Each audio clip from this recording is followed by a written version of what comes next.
Here we go again, folks. Can't stay away from here. There's been a couple of storms and it's eaten away at the dunes, sad to say, but there's always a bonus with nature, yin and yang and all that. There's the black sands coming out and they're quite thick down on the beach, and I've been taking the top layer off, as you do. Up here you can just see where it's literally coming out the cliff. There, look. I won't touch that because the dunes are unstable enough as they are, so I'll leave that there. I've got half a bucket.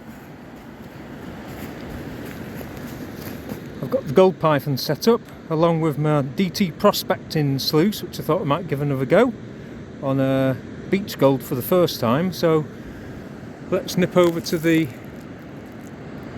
little stream there, and somewhere in there is my sluice. There it is, there, with the blue DT prospecting riffle sluice.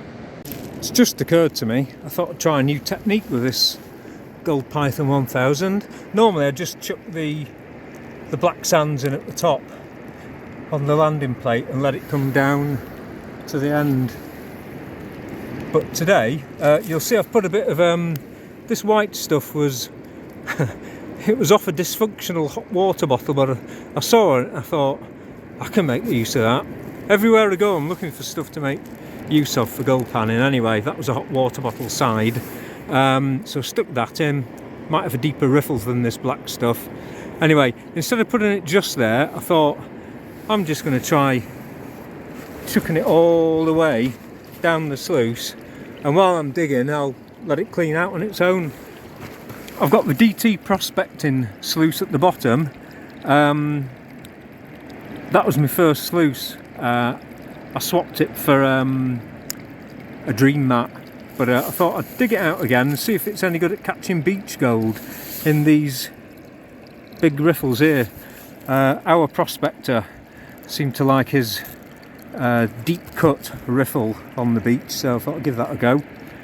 Anyway, we'll let that clean out and we'll go and get another bucket instead of watching it for hours on end.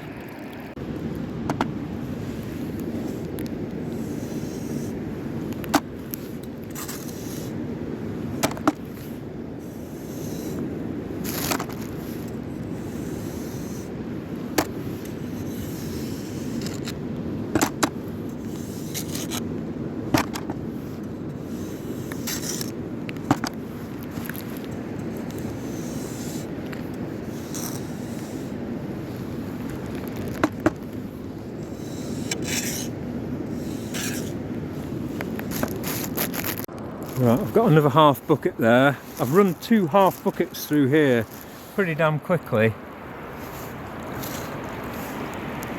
because I've just filled it up, and it does seem to clear it more quickly. There's less faffing around. So, I don't know if you can see, that is the end of the sort of blob of black sand just clearing out, and when that's gone, all we'll have left is the really heavy stuff in the ripples and whatever's in the DT prospecting sluice in the catch me if you can end of things. So I'm going to let that clean out just for a minute more, and I'm going to put it in the pan before I put the other half bucket in, and we'll see if it's got anything, if I can see anything in this dull day. Well, I've just got back down to the real concentrates, and without spending all day on it on the beach and wasting time, you can, I hope you can see, you get the camera angle right. Gold, gold, there's gold up top there, there's the gold. So it's all mixed in with the black sands, and if anyone's ever tried panning for beach gold, they'll know it's a waste of time doing that on the beach. Take it home, sort it out there, which is what I intend doing. Well, a minute ago I just took out the DT prospecting sluice to see if it was catching any gold, and it did have a couple of specks easily visible, and I think there was a few more in there, so I've taken what there was in it and I've chucked it back into the bucket, and the top, well, I chucked the lighter stuff in the top of the sluice, and I chucked the really heavies in my bucket, which is what I'm collecting it in now. I've also decided that's me for the day.